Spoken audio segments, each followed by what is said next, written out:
Una furia, un'aggressione senza senso con una violenza inaudita è quanto accaduto il 9 marzo scorso a San Martino di Lupari, nei pressi di una pizzeria da asporto.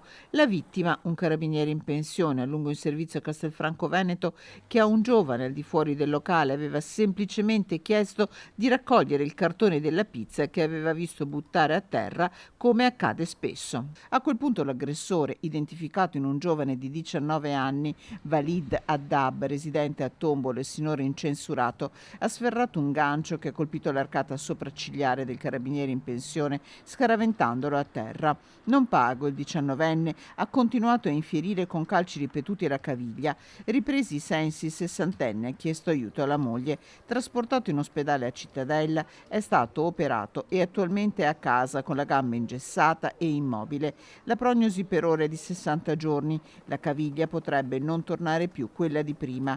Immediate sono scattate le indagini dei carabinieri che hanno esaminato le telecamere di videosorveglianza e identificato l'aggressore riconosciuto anche dalla sua vittima.